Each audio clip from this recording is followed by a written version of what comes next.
Once upon a time, in the heart of the Igbo land, there was a village that lived and breathed by the rhythm of a great river. The river gave them water for their farms, fish for their cooking pots, and songs that filled the night air. It was said that the spirit of the river, Miri, was alive, powerful, proud, and watching. Children grew up hearing stories of how he blessed those who honored him and swallowed those who defied him. The people gave offerings, poured libations, and sang praise songs at every festival to keep his favor. In that village lived a young man named Obi.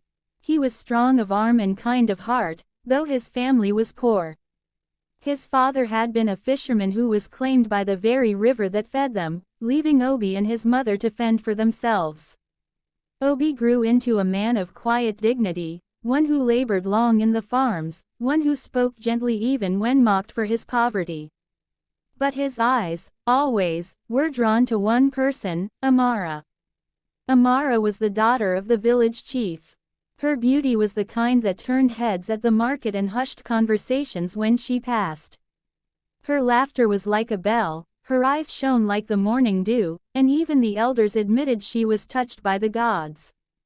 Obi loved her not for her beauty alone, but because she saw him, really saw him, when others only measured his worth by the coins he did not have. They had played together as children by the stream, shared roasted yams in the shade of palm trees, and as they grew, their friendship blossomed into love. But when Obi gathered his courage and went to the chief to ask for Amara's hand, the chief laughed in his face. "You, a poor fisherman's son, what do you have to offer my daughter? Her bride price is not for the likes of you. Wealthy traders, mighty hunters, men of land and cattle come to me with baskets of goods. What will you bring? Calloused hands and empty pockets?" His words stung like lashes. Amara tried to plead with her father, but he silenced her with a stern glare. A chief's daughter does not marry love. She marries legacy. Obi left the compound with his heart torn. That night, while others slept, he walked to the riverbank. The moon hung full and heavy, silver spilling on the restless waters. He sat on the sand, burying his face in his hands, his tears falling into the river. "Why do you weep at my edge, son of man?" A deep voice rolled, not from above but from the water itself. Obi froze, his breath caught in his throat. Before him, the river began to churn. From the waves rose a figure draped in flowing robes of water, eyes glowing like twin stars, skin shimmering like the surface of the river at dawn. Obi fell to his knees. "Great Spirit," he whispered, trembling. The river god studied him, and his voice was both thunder and whisper.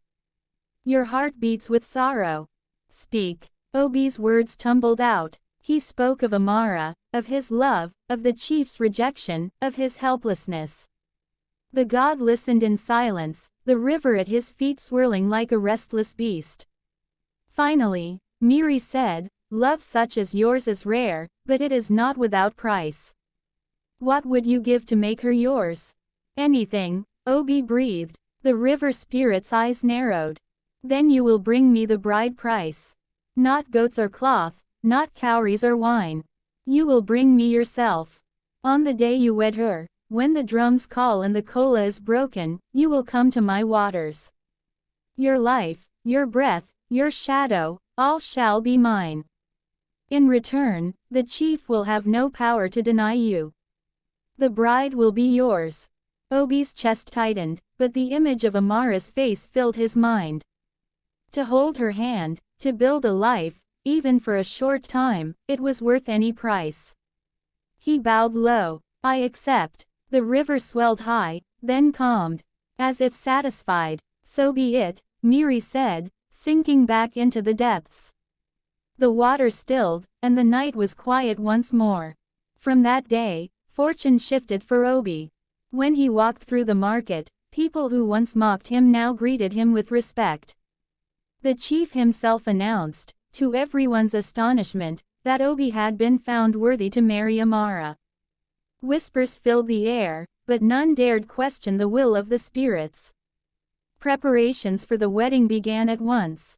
Drummers rehearsed day and night, their rhythms echoing through the village. Women pounded yam and prepared pots of spicy soup. Palm wine flowed, and young men cut down palm fronds to decorate the square. The air was thick with excitement. On the morning of the wedding, Amara's beauty outshone the sun.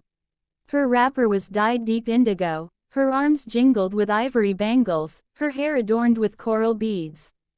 Obi stood beside her, pride and love shining in his eyes. The chief, though stiff, performed the rites. The kola was broken, blessings were spoken, and the people erupted in song. But as the sun dipped and drums grew louder, the river stirred. At first, only Obi felt it, the strange pull in his chest, the cool breath of water on the wind. Then the ground trembled. The villagers turned their heads. A figure emerged from the river, towering and magnificent, shimmering with liquid light. Gasps and screams filled the air. "It is Miri," someone cried. The drummers stopped, their hands frozen. Mothers clutched their children. The river god's voice cut through the chaos. "Obi, son of the fisherman. The time has come. The bride price is due." Amara's eyes widened. She clutched Obi's hand. What does he mean? What is this? Obi's heart cracked. He had hidden the truth from her, hoping perhaps it would never come. He whispered, voice breaking, "Amara, I bargained with him. For you. For us." "No," she choked, shaking her head. "Not like this. Not at this cost." Tears streaked her face. She turned to the god. "Please, spare him." But the river spirit was unmoved. "A bargain is a bond. The waters do not lie." The villagers watched in stunned silence as Obi stepped forward. His legs felt heavy, his chest hollow, yet his voice was steady. "I will go," he said. "Because love is worth even this." He kissed Amara's trembling hands, pressed his forehead against hers, and whispered, "Forgive me." Then he walked, slowly, to the river's edge. The waters surged, reaching out like arms. As they wrapped around him, Obi felt his breath leaving, his strength dissolving. His body shimmered, then melted into the waves. Amara screamed, trying to run after him, but villagers held her back. The river roared once, then stilled, as though nothing had happened.